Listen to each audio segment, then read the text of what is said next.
नमस्कार साथियों, स्वागत है आपका अपने यूट्यूब चैनल विद्यापथ में। Indian polity important question series में आज का हमारा टॉपिक है प्रस्तावना। इसके पिछले लेक्चर में हमने संविधान सभा को पढ़ा था दोस्तों। ये क्रम धीरे धीरे चलता रहेगा। तो प्रस्तावना के इस टॉपिक में आज सारे क्वेश्चंस कवर किए जाएंगे। अगर आपने पहले कभी ये लेक्चर पढ़ा हुआ कहीं और से तो इस लेक्चर को देखिए, ज़रूर आपको एक्स्ट्रा फैक्ट के रूप में यहाँ चीज़ें मिलेंगी, ठीक है। और अगर आपने 2-3 बार ये चीज़ पढ़ा है, आपको एकदम पकड़ है इस टॉपिक से, तो आप एकदम लास्ट में जो हमारा माइंड बूस्टर क्वेश्चन रखा गया है उसको ज़रूर सॉल्व करिए, ठीक है। तो आइए बढ़ते हैं अपने पहले क्वेश्चन की तरफ। पहला क्वेश्चन है, भारत के संविधान में प्रस्तावना का विचार कहाँ से लिया गया है। दोस्तों, क्वेश्चन सॉल्व करने से पहले आइए हम प्रस्तावना को एक बार देख लेते हैं, उसके बाद सारे क्वेश्चन सॉल्व करेंगे, ठीक है। तो भारत की जो प्रस्तावना है दोस्तों वो है, हम भारत के लोग भारत को एक संपूर्ण प्रभुत्व संपन्न समाजवादी पंथनिरपेक्ष लोकतांत्रिक गणराज्य बनाने के लिए तथा उसके समस्त नागरिकों को सामाजिक, आर्थिक और राजनीतिक न्याय, विचार, अभिव्यक्ति, विश्वास, धर्म और उपासना की स्वतंत्रता, प्रतिष्ठा और अवसर की समता प्राप्त कराने के लिए तथा उन सब में व्यक्ति की गरिमा और राष्ट्र की एकता और अखंडता सुनिश्चित करने वाली बंधुता बढ़ाने के लिए दृढ़ संकल्प होकर अपनी इस संविधान सभा में आज तारीख 26 नवंबर 1949 अर्थात मिति मार्ग सी शुक्ल सप्तमी संवत 2006 विक्रमी को एतत् द्वारा इस संविधान को अंगीकृत, अधिनियमित और आत्मार्पित करते हैं, ठीक है। तो ये है संविधान की दोस्तों प्रस्तावना। यहीं से सारे क्वेश्चन बनेंगे। धीरे धीरे आप लोग इसको याद रखिए, ठीक है। इसको पूरा याद होना चाहिए आपको। तो आइए बढ़ते हैं अपने क्वेश्चंस की तरफ। धीरे धीरे चीज़ें वहीं से निकल के आएंगी, ठीक है।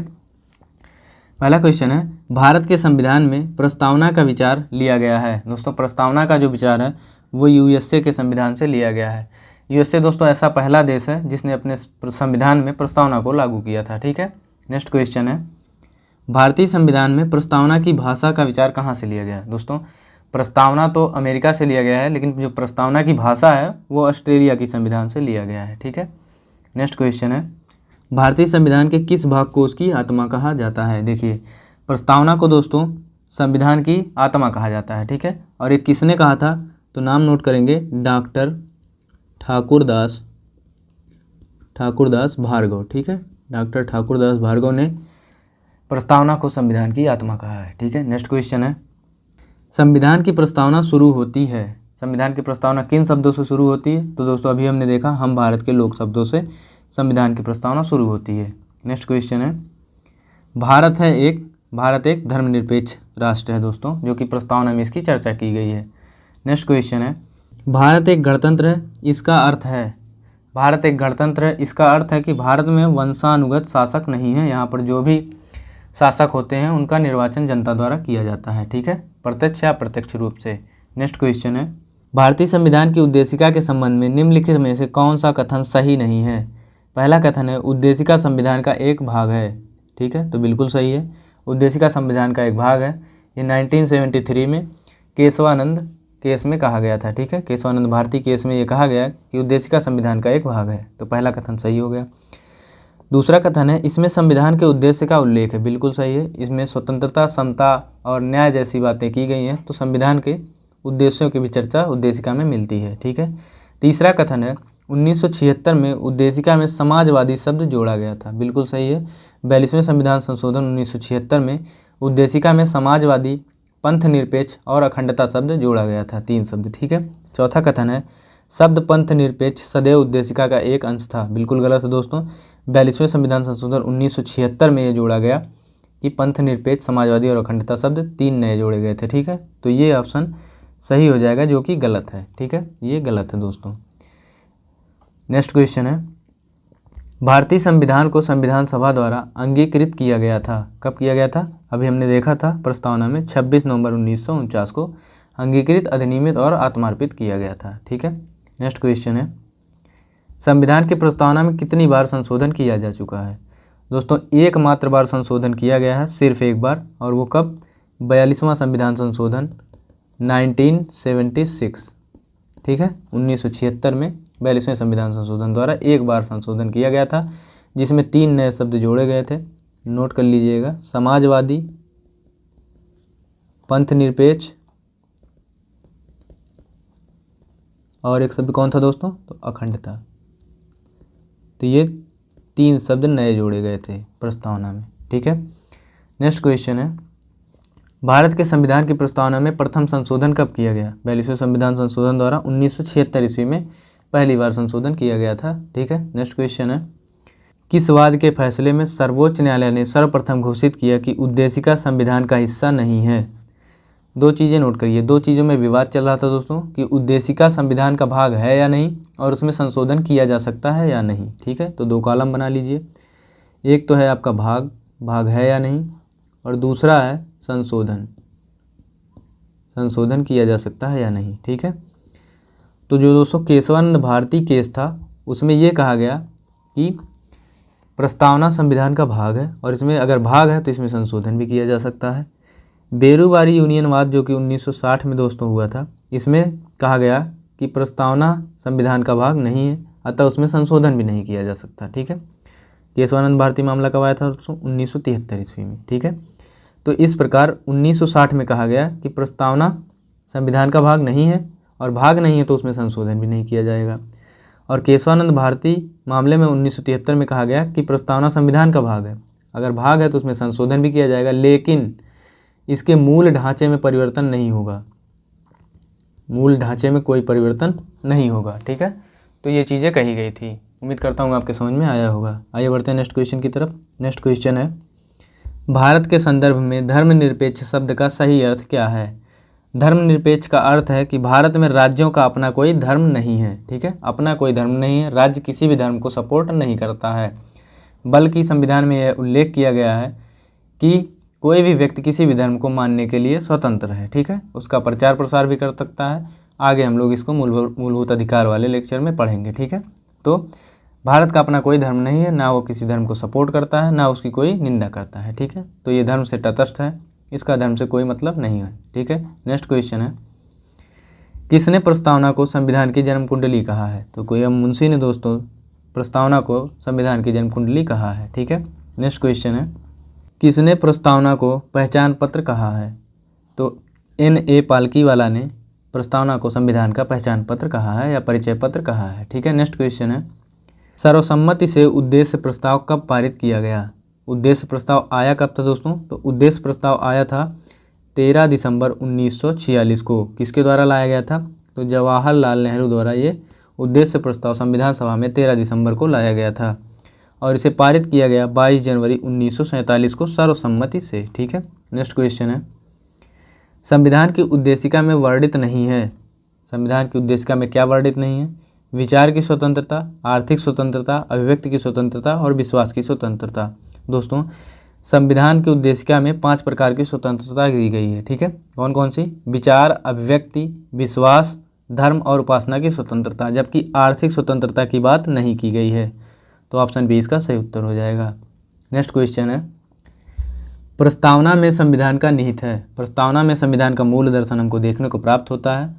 ठीक है, तो दोस्तों इसका सही उत्तर हो जाएगा ऑप्शन ए। दोस्तों ये रहे कुछ क्वेश्चन, इसके बाद हम लोग माइंड बूस्टर क्वेश्चन सॉल्व करेंगे। लेकिन अगर आपको PDF चाहिए इस लेक्चर का तो आप टेलीग्राम चैनल से प्राप्त कर सकते हैं। टेलीग्राम में आप सर्च करेंगे दोस्तों विद्यापथ 1। ठीक है, विद्यापथ 1 सर्च करेंगे तो वहाँ ग्रुप दे देगा, आप वहाँ से ज्वाइन हो जाइएगा। लिंक डिस्क्रिप्शन में दे दिया जाएगा, आप वहाँ से भी ज्वाइन हो सकते हैं। PDF आपको वहीं टेलीग्राम पर ही प्रोवाइड कर दी जाएगी। टेलीग्राम पे 10 बजे रोज क्विज भी होती है दोस्तों, तो वहाँ से आप क्विज भी दे सकते हैं। ठीक है, तो आइए बढ़ते हैं अपने माइंड बूस्टर क्वेश्चंस की तरफ। ठीक है, तो अब हम लोग माइंड बूस्टर क्वेश्चंस देखेंगे जो कि काफ़ी ज़्यादा इंपॉर्टेंट है, आपके माइंड को बूस्ट कर देगा दोस्तों। पूरी टॉपिक से आपको नॉलेज हो जाएगी यहाँ से। ठीक है, आइए बढ़ते हैं पहले क्वेश्चन की तरफ। संविधान की प्रस्तावना में कितने प्रकार का न्याय, स्वतंत्रता और समानता का उल्लेख किया गया है? तो न्याय की बात करें दोस्तों तो 3 प्रकार के न्याय की बात की गई है, सामाजिक, आर्थिक और राजनैतिक। ठीक, तो 3 प्रकार के न्याय हो गए। स्वतंत्रता की बात करें तो 5 प्रकार की स्वतंत्रता है, विचार, अभिव्यक्ति, विश्वास और धर्म, साथ ही साथ उपासना की भी स्वतंत्रता दी गई है। तो 5 प्रकार की स्वतंत्रता है। ठीक है, कौन कौन? विचार, अभिव्यक्ति, विश्वास, धर्म और उपासना की स्वतंत्रता। ठीक है, 5 प्रकार की स्वतंत्रता हो गई। 2 प्रकार की समानता है दोस्तों, प्रतिष्ठा एवं अवसर की समानता। तो ऑप्शन ए सही हो गया, 3, 5 और 2। ठीक है, नेक्स्ट क्वेश्चन है, भारतीय संविधान की उद्देशिका के संदर्भ में निम्नलिखित कथनों पर विचार कीजिए और सही कथन का चयन कीजिए। पहला कथन है, उद्देशिका को संविधान का भाग नहीं माना जाता है। गलत है दोस्तों। 1960 के बेरूबारी मामले में ये कहा गया था कि प्रस्तावना जो है संविधान का भाग नहीं है, लेकिन 1973 में केरल राज्य वर्सेस केशवानंद भारती केस में ये कहा गया था कि उद्देशिका संविधान का भाग है। ठीक है, तो पहला कथन गलत हो गया। ठीक है, दूसरा कथन है उद्देशिका उद्देश्य प्रस्ताव पर आधारित है जिसे पंडित नेहरू द्वारा प्रस्तुत किया गया था। कब किया गया था? 13 दिसंबर 1946 में। ठीक है, संविधान सभा में। तो दूसरा कथन बिल्कुल सत्य है। ठीक है, दूसरा सत्य है, पहला असत्य है। तीसरा कथन देखते हैं, उद्देशिका विधायिका के शक्तियों को नियंत्रित करने का कार्य करती है। बिल्कुल गलत है दोस्तों।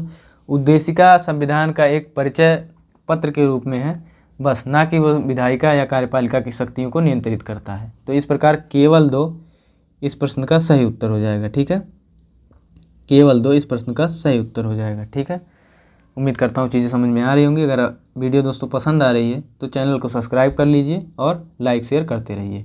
नेक्स्ट क्वेश्चन है, 42वें संविधान संशोधन अधिनियम द्वारा भारतीय संविधान की प्रस्तावना में निम्नलिखित में से कौन से नए शब्द जोड़े गए थे? तो 42वां संविधान संशोधन अधिनियम 1976 में हुआ था, पहली बात।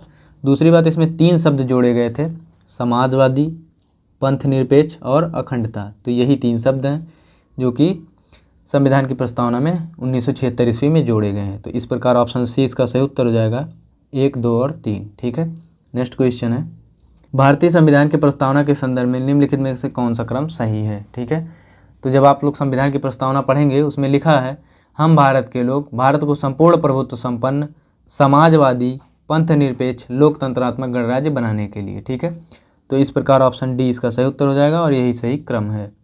नेक्स्ट क्वेश्चन है, संपूर्ण प्रभुत्व संपन्न शब्द का सही अर्थ निम्नलिखित में से क्या है? अब प्रभुत्व संपन्न शब्द का अर्थ जान लीजिए आप लोग दोस्तों।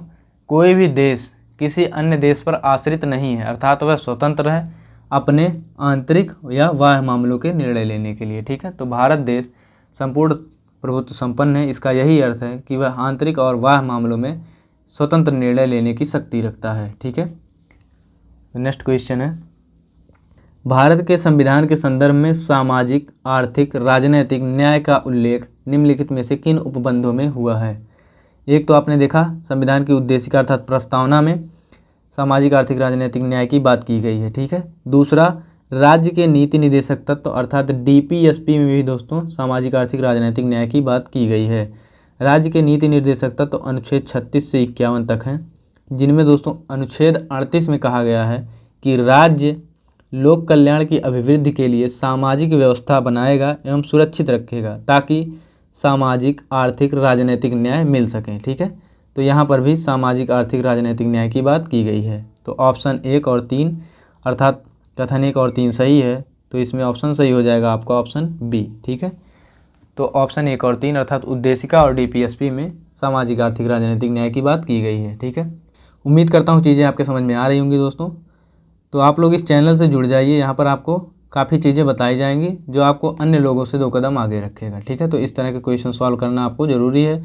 आजकल के समय में दोस्तों इसी टाइप के क्वेश्चन पूछे जा सकते हैं आपसे। ठीक है, आइए बढ़ते हैं नेक्स्ट क्वेश्चन की तरफ। नेक्स्ट क्वेश्चन है, भारतीय संविधान की प्रस्तावना में निम्नलिखित में से किन स्वतंत्रताओं का उल्लेख किया गया है? तो प्रस्तावना में कितने प्रकार की स्वतंत्रता की बात की गई है दोस्तों? 5 प्रकार की, जिसमें पहला है विचार की स्वतंत्रता, दूसरा है अभिव्यक्ति की स्वतंत्रता, तीसरा है विश्वास की स्वतंत्रता, चौथा है धर्म की स्वतंत्रता और 5वां है उपासना की स्वतंत्रता। तो ऑप्शन के हिसाब से 1 और 5 इसका सही उत्तर होगा, इस प्रकार सी इसका सही आंसर होगा। ठीक है, बात करें आर्थिक स्वतंत्रता की, तो दोस्तों आर्थिक स्वतंत्रता नहीं, ठीक है, आर्थिक क्या है? आर्थिक न्याय, आर्थिक न्याय, आर्थिक न्याय की बात प्रस्तावना में की गई है। और राजनीतिक न्याय ये भी एक प्रकार का न्याय है। ठीक है, स्वतंत्रता नहीं। और अवसर की क्या है? अवसर की समानता है। ठीक है, तो क्वेश्चन आपको ऐसे घुमा फिरा के पूछ सकता है, ये आपके माइंड को बूस्ट करने के लिए इस तरह के क्वेश्चन रखे गए हैं। ठीक है, तो आप लोग उम्मीद करता हूँ समझ में आ रहा होगा। नेक्स्ट क्वेश्चन है, निम्नलिखित में से कौन से शब्द 42वें संविधान संशोधन से पहले भी प्रस्तावना में शामिल थे? ठीक है, तो 42वें संविधान संशोधन द्वारा 3 शब्द जोड़े गए थे, समाजवादी, पंथनिरपेक्ष और अखंडता। तो समाजवादी बिल्कुल काट दीजिए, पंथनिरपेक्ष भी काट दीजिए। ठीक है, तो 2 शब्द उसमें एकता और लोकतंत्रात्मक पहले से ही शामिल थे। ठीक है, तो इस प्रकार 3 और 4 सही उत्तर हो जाएंगे ऑप्शन सी में। ठीक है, नेक्स्ट क्वेश्चन है, संविधान की प्रस्तावना में अंतर्लिखित क्रमानुसार इनको व्यवस्थित करना है। ये 4 शब्द दिए गए हैं, इनको आपको क्रम अनुसार व्यवस्थित करना है। तो अगर आपने संविधान की प्रस्तावना देखा था तो उसके हिसाब से आप सेट कर पाएंगे। लेकिन आपको एक बार फिर से दिखा दे रहे हैं प्रस्तावना। देखिए यहाँ पर सबसे पहले किसकी बात की गई है, तो सबसे पहले न्याय की बात की गई है। ठीक है, तो न्याय सबसे पहले आ गया। ठीक है, उसके बाद किसकी बात की गई है, उसके बाद स्वतंत्रता की बात की गई है, तो स्वतंत्रता नंबर 2 पर आ गया। और उसके बाद समता की बात की गई है, तो समता नंबर 3 पर आ गया। और बंधुत्व की बात लास्ट में की गई है, तो ये चौथे नंबर पर आ गया। ठीक है, तो इस प्रकार 4, 2, 1 और 3। ठीक है, 4, 2, 1 और 3 इसका सही क्रम होगा। ठीक है, देखिए कितने व्यवस्थित तरीके से समझ में आ रहा है आपको। ठीक है, तो केवल संविधान की प्रस्तावना पढ़ लेने से ही सॉल्व नहीं होगा, आपको इस तरह के क्वेश्चन सॉल्व करने होंगे ताकि एग्जाम हॉल में आपसे कोई दिक्कत ना हो। ठीक है, नेक्स्ट क्वेश्चन है, भारत के संविधान की उद्देशिका के बारे में निम्नलिखित में से कौन सा कथन सही है। पहला कथन है, उद्देशिका स्वयं न्यायालय में परिवर्तनीय नहीं है। बिल्कुल ठीक है, उद्देशिका न्यायालय में परिवर्तनीय नहीं है अर्थात वाद्य योग्य नहीं है। ठीक है, दूसरा कथन है, उद्देशिका उन शब्दों को बताती है जिन्हें संविधान स्थापित करना और आगे बढ़ाना चाहता है। बिल्कुल ठीक है, उद्देशिका दोस्तों संविधान के उद्देश्यों को बताता है। ठीक है, प्रस्तावना उद्देश्यों के संविधान को बताता है। नेक्स्ट कथन है, उद्देशिका उस स्रोत को इंगित करता है जहाँ से संविधान अपना प्राधिकार प्राप्त करता है अर्थात हम भारत के लोगों से। ठीक है, तो ये भी ठीक कथन है, तो इसका सही उत्तर हो जाएगा ऑप्शन ए। 1, 2 और 3 सही हैं। ठीक है, नेक्स्ट क्वेश्चन है, भारतीय संविधान की प्रस्तावना में उल्लेख है, किसका उल्लेख है दोस्तों, प्रतिष्ठा की समता, बिल्कुल ठीक, अवसर की समता, बिल्कुल ठीक, विचार की समता, ये नहीं है दोस्तों। 2 ही प्रकार की समानता की बात की गई है, प्रतिष्ठा और अवसर की समता, विचार की समानता की बात नहीं की गई है। तो इसका सही उत्तर जो होगा वो होगा 1 और 2 ऑप्शन ए। ठीक है, नेक्स्ट क्वेश्चन है, भारत के संविधान की उद्देशिका अपने नागरिकों को निम्नलिखित में से किस प्रकार का न्याय प्रदान करती है। तो कितने प्रकार के न्याय की बात की गई है, 3 प्रकार के न्याय की बात की गई है, सामाजिक, आर्थिक और राजनैतिक। तो मनोवैज्ञानिक न्याय की बात नहीं की गई है। इस प्रकार का सही उत्तर हो जाएगा 1, 3 और 4। ठीक, ऑप्शन सी। ठीक है दोस्तों, उम्मीद करता हूँ लेक्चर आपके समझ में आया होगा। अगर दोस्तों ये वीडियो पसंद आई तो चैनल को सब्सक्राइब कीजिए, लाइक करिए, शेयर करिए। ठीक है, थैंक्स फॉर वॉचिंग। मिलते हैं नेक्स्ट वीडियो में दोस्तों। धन्यवाद। जय हिंद, जय भारत।